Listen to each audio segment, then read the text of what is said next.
Hello students, in today's lecture I would like to discuss the reflex action which I had told you in my previous video after the structure and function of brain.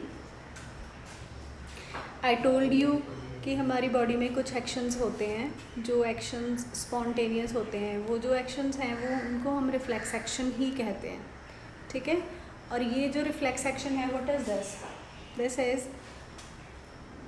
spontaneous automatic short-lived responses produced by stimulating receptors। तो मतलब क्या हुआ कि हमारी body में कुछ जो receptors होते हैं उनको कोई स्टिमुलस मिलता है तो उसके अगेंस्ट स्पॉन्टेनियस अपने आप होने वाले ही होते हैं, स्पॉन्टेनियस भी एकदम से अपने आप हो जाते हैं, ऑटोमेटिक भी दे आर अपने आप होने वाले, शॉर्ट लिव मतलब थोड़े टाइम के लिए। तो ये जो रिस्पॉन्सेज हमारी बॉडी करती है towards the actions performed on our body, कोई भी एक्शन होता है हमारी बॉडी पे, like for example withdrawal of hand,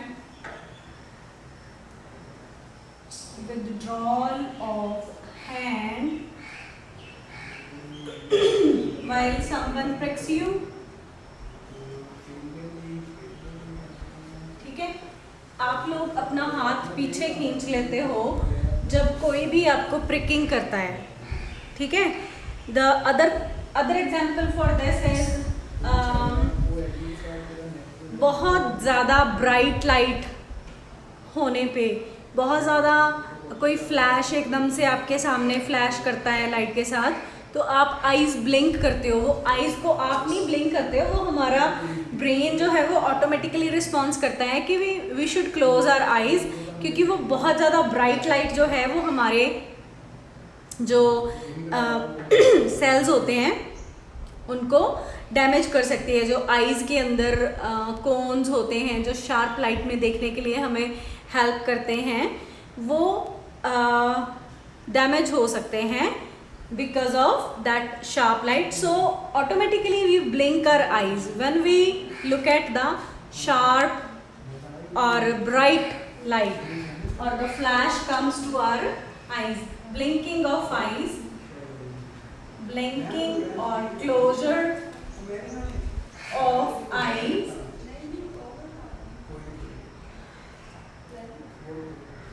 while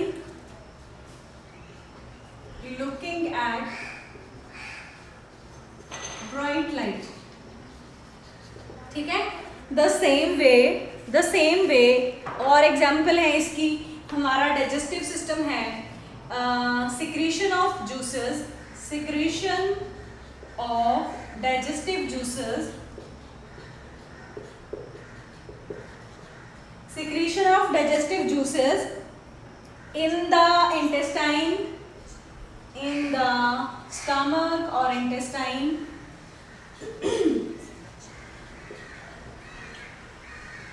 जब हम फूड खाते हैं, जब वो फूड हमारे अंदर स्टमक तक जाता है तो ऑटोमेटिकली ये सारे ऑर्गन्स सिक्रीशंस देते हैं। These all are the examples of reflex action. अब रिफ्लेक्स एक्शन को थोड़ा सा और मैं एक्सप्लेन करूं तो रिफ्लेक्स एक्शन को हम कंडीशनड और अनकंडीशनड रिफ्लेक्स एक्शन के साथ भी एक्सप्लेन कर सकते हैं। रिफ्लेक्स एक्शन में एक और बड़ी इंटरेस्टिंग एग्जाम्पल है, इसको मैं इरेज कर रही हूँ, I think you people have noted it down. So dog, ठीक है, डॉग की एग्जाम्पल लेते हैं हम कि जो डॉग है जब हम उसको फूड देते हैं तो after looking at the food that start salivation, उसके मुंह से सलाइवा सिक्रीट होना शुरू हो जाता है। Dog starts salivation after looking at food. जब वो फूड को देखता है तो वो सलाइवेशन शुरू कर देता है, that is the reflex action. वो उस बेचारे के कंट्रोल में नहीं होता है कि फूड देखने के बाद उसके मुंह से सलाइवा टपक रहा है। इवन ह्यूमन बींग्स में भी ये मैकेनिज्म होता है। जब आप कोई डिलीशियस चीज़ देखते हो खाने के लिए, आपको स्मेल आती है कोई अच्छे से फूड की, तो आपके भी मुंह में पानी कलेक्ट होना शुरू हो जाता है, सलाइवा कलेक्ट होना शुरू हो जाता है। That is a reflex action. आप कोई अच्छा फूड इमेजिन करते हो जो आप खाना चाहते हो, तो उससे भी आपके मुंह में सलाइवेशन शुरू हो जाती है। तो these all are the reflex actions which are the spontaneous short-lived responses by our brain। हमारे ब्रेन की तरफ से होते हैं ये, ठीक है। और ये जो हमारे सलाइवेशन होती है हम में भी होती है, वो हमारा भी रिफ्लेक्स एक्शन है। अब ये डॉग के बारे में आई हैव टोल्ड यू, तो ये इसका भी रिफ्लेक्स एक्शन है। पर डॉग में हमने इसका एक एक्सपेरिमेंट किया कंडीशनड रिफ्लेक्स देखने के लिए। I am erasing these examples because it was enough time in between if you want to note it. तो डॉग में कंडीशनड रिफ्लेक्स कैसे होती है? कंडीशनड रिफ्लेक्स हमने रिफ्लेक्स देखने के लिए कंडीशनड रिफ्लेक्स का एक एक्सपेरिमेंट परफॉर्म किया, ring a bell experiment. Ring a bell before food. Whenever we give the food to a dog, जब भी हम एक टाइम होता है, जो भी हम एनिमल पेट रखते हैं उनको फूड देने का एक स्पेसिफिक टाइम हम लोगों ने नोट करके रखा होता है कि हाँ, in the morning in these hours we will give food, in the afternoon we will give this much food and this type of food, and in the evening but we are feeding them. तो but ये जो conditioned reflex है, इसको देखने के लिए एक experiment, bell experiment on dog भी कह देते हैं हम इसको, ring a bell before experiment type of हमने जो एक्सपेरिमेंट वो किया, नॉट हमने, मतलब जो हमारे साइंटिस्ट थे उन लोगों ने किया। और that was a Russian psychologist जिसने ये एक्सपेरिमेंट परफॉर्म किया था। पैवलोव नाम था उसका। कंडीशनड रिफ्लेक्स जो है वो एक रशियन साइकोलॉजिस्ट, उसने परफॉर्म किया था। और उसने क्या किया कि एक डॉग को, he took a dog and gave food to dog after ringing a bell। ठीक है, उसने एक हफ्ते तक ये चीज कॉन्टिन्यूसली की। 1 to 2 weeks he did the same thing के एक डॉग को पहले वो बेल करता था, उसके बाद वो फूड ऑफर करता था। ठीक है, तो एक हफ्ता किया उसने, 1.5 हफ्ता किया, तो उसके बाद उसने ये ऑब्जर्व किया कि जब वो बेल करता है, after the bell before the food, जो डॉग है दैट स्टार्ट सलाइवेशन। ठीक है, कंक्लूजन उसके पास क्या आया कि वो डॉग के अंदर वो चीज मैकेनिज्म फिट हो गया उसके ब्रेन में कि आफ्टर द बेल जो डॉग है, dog will get the food. ठीक है,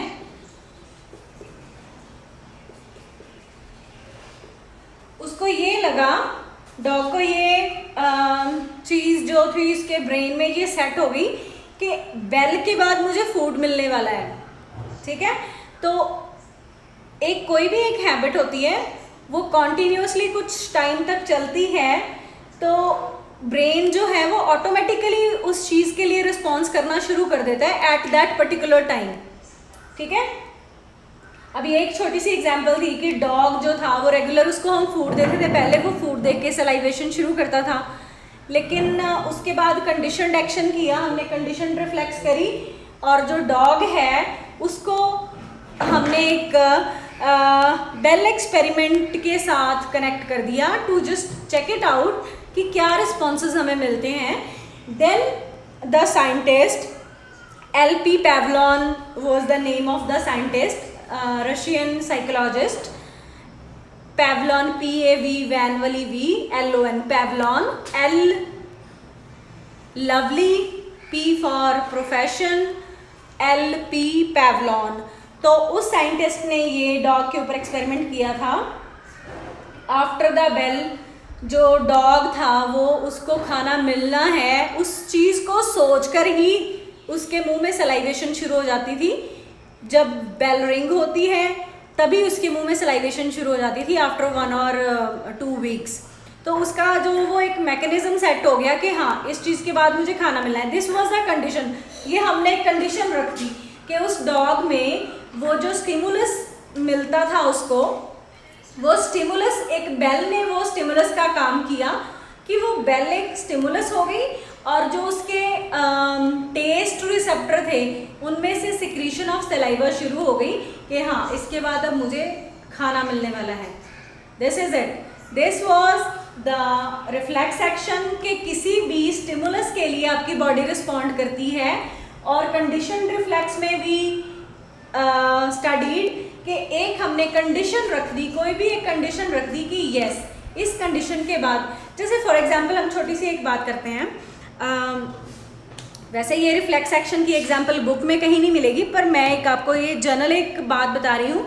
जैसे हम छोटा कोई बच्चा है उसको हम लालच देते हैं कि हाँ तुम्हें ये गेम मिल जाएगी खेलने के लिए, ये टॉय मिल जाएगा अगर तुम ये वाला काम करोगे तो, है ना.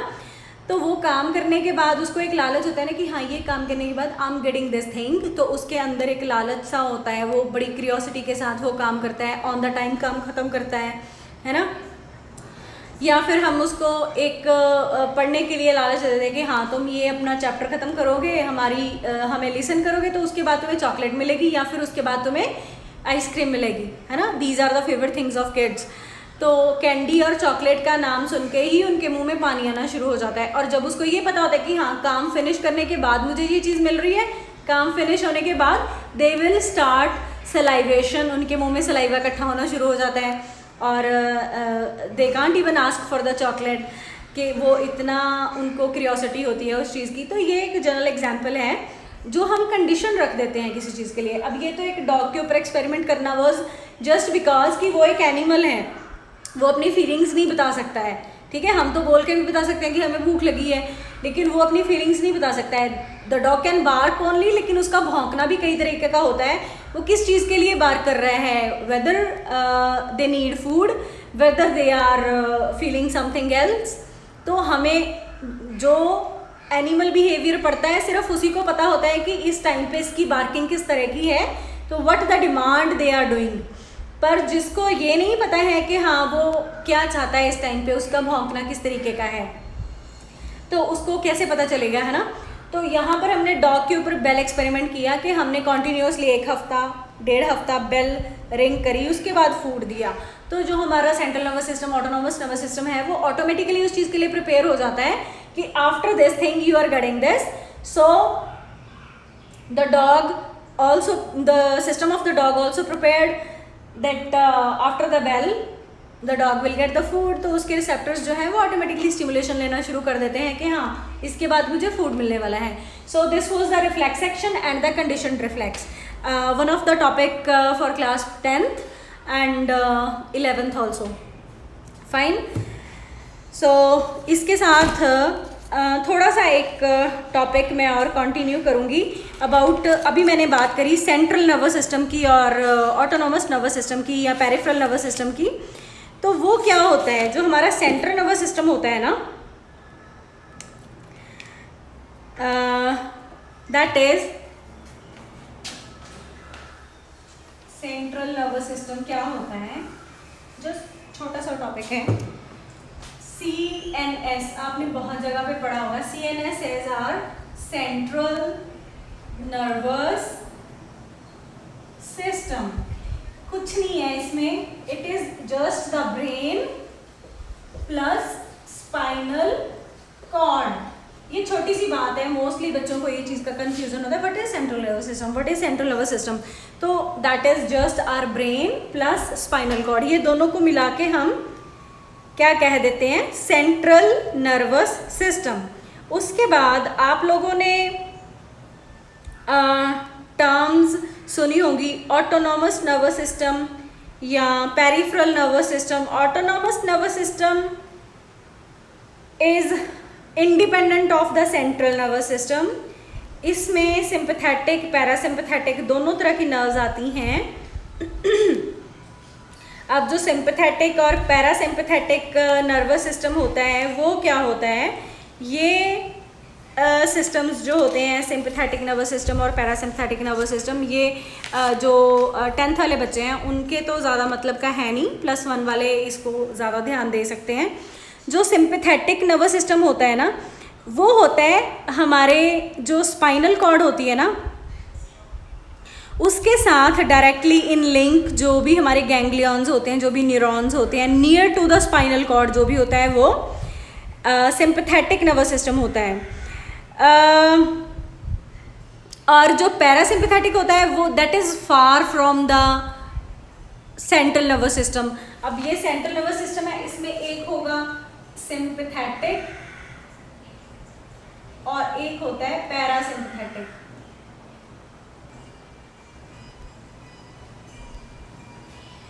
तो जो होता है sympathetic that is near to the central nervous system, ठीक है।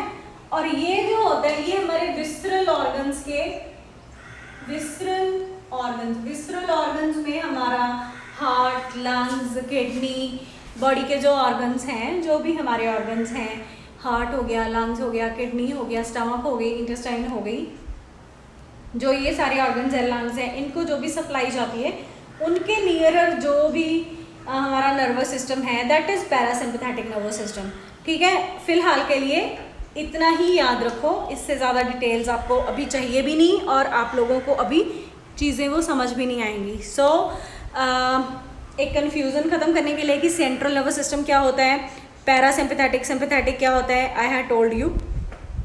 This is all about the topic for today's lecture. So in next lecture we will continue with the cranial nerves जो हमारे ब्रेन से सिग्नल्स लेके जाती हैं body तक या सिग्नल लेके आती हैं ब्रेन तक। वो सारी जो नर्व्स हैं 12 पेयर ऑफ नर्व्स होती हैं वो हम ह्यूमन बींग्स में। तो in next lecture we will discuss about those cranial nerves. So stay connected. Thank you.